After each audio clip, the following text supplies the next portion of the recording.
Assalamualaikum warahmatullahi wabarakatuh. Selamat pagi para peserta sekalian, selamat datang di BPP. Hari ini insya Allah kita akan melakukan pelatihan tentang diversifikasi pangan berupa silky pudding dan salad buah.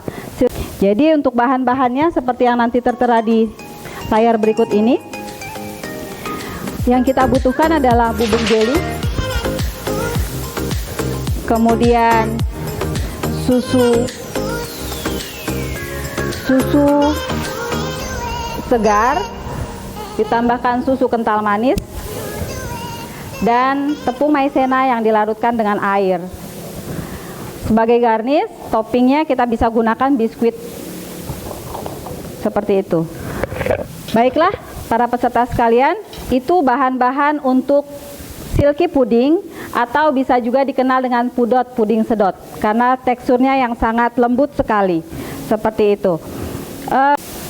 Baik para peserta sekalian, kita akan langsung mulai saja dengan teknik pengolahan atau cara pembuatannya. Untuk pembuatan silky pudding, yang perlu kita lakukan adalah pertama masukkan bubuk jelly, kemudian susu kental manis,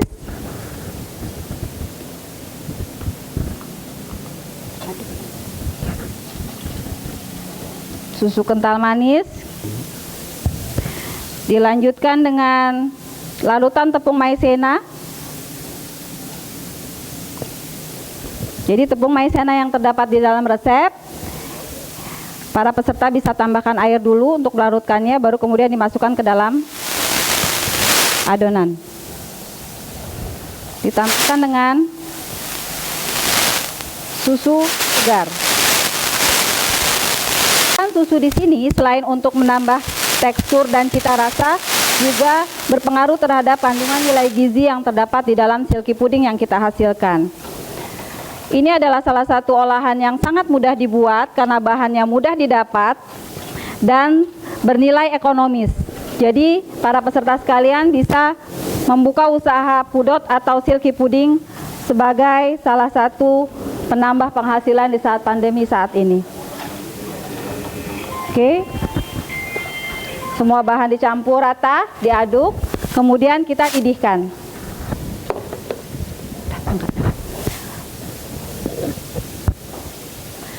Mendidihkannya hanya cukup pada buih pertama saja, karena kandungan susu yang tinggi, kalau dimasak terlalu sampai mendidih sekali, justru malah merusak kandungan susunya. Jadi pada saat mendidihkannya cukup pada didihan pertama atau buih pertama. Oke, ini setelah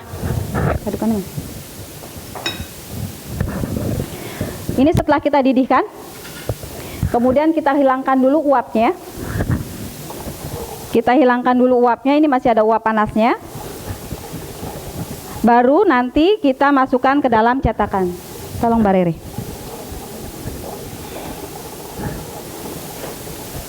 Nah, kalau ibu-ibu sekalian menggunakan cetakan seperti ini, cup, maka dia menjadi silky pudding atau yang terkenal di mall-mall dengan merek sebutan Puyo. Sedangkan kalau untuk pudot atau puding sedot, ibu-ibu bisa menggunakan kemasan botol seperti ini, yang nantinya disajikan dengan dilengkapi sedotan tentunya kalau untuk jadi pudot.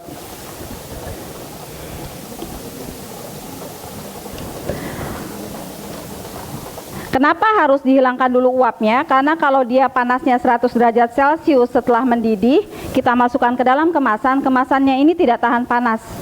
Jadi yang ada nanti kemasannya akan menjadi meleleh. Oke, kita tuangkan begini pelan-pelan. Sip.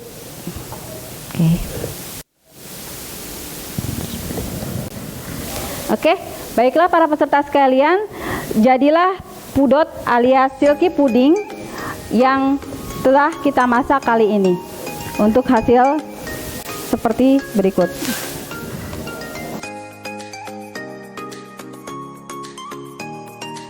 Menu berikutnya adalah salad buah atau fruit salad yang terbuat dari aneka buah segar yang kita potong-potong.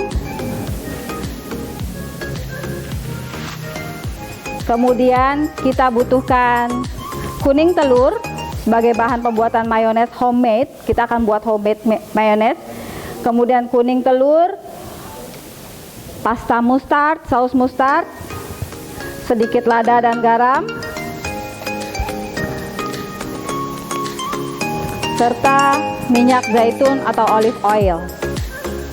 Ditambah dengan lemon juice atau air perasan lemon. Kemudian untuk dressingnya nanti, mayonesnya akan kita campur, kita mix dengan yogurt dan susu kental manis.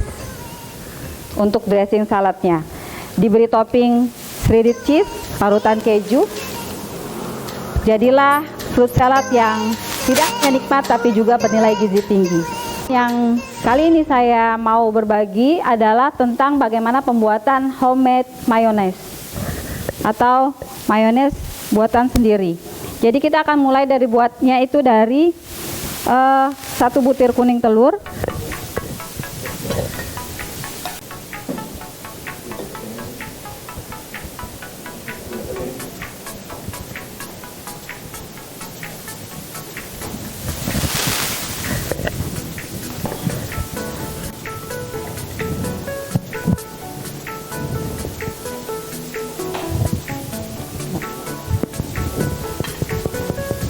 dikocok perlahan sambil ditambahkan sedikit demi sedikit olive oil atau minyak zaitun.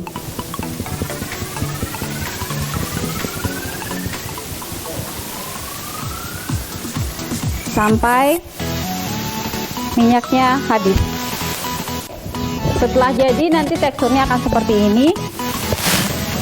Dari mayones yang sudah kita buat, kita tambahkan yogurt dan susu kental manis.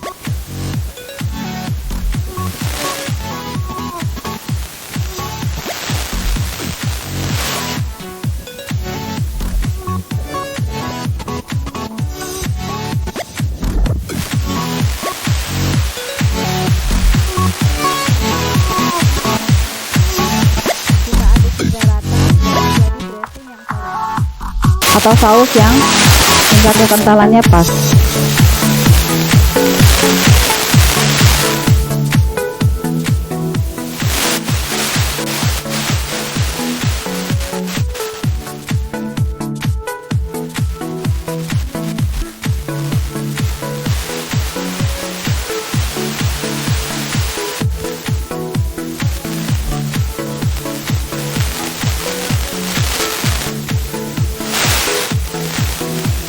Oke, setelah didapatkan tekstur dressing seperti ini, kita tambahkan ke dalam buah-buahan.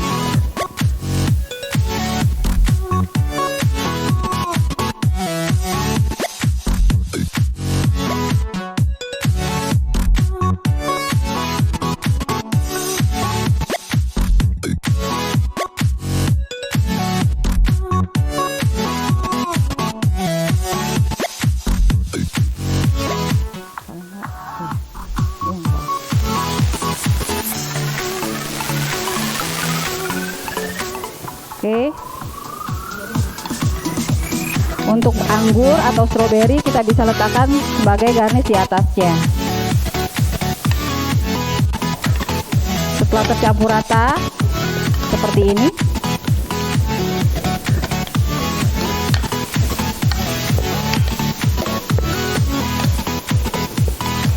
fruit salad kita, salad buah kita sudah jadi. Tinggal kita masukkan ke dalam kemasan.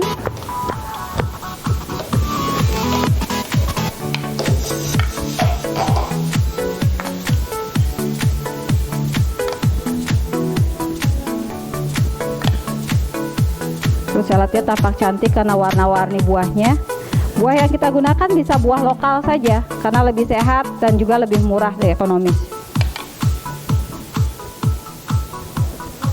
Oke, setelah semua kita bisa taburi dengan parutan keju. Kita beri parutan keju.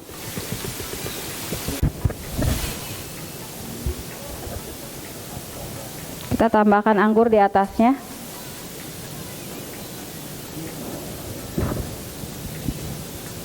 Untuk anggur kita bisa buang bijinya dulu. Jadi seperti ini. Salad buah dengan homemade mayonnaise.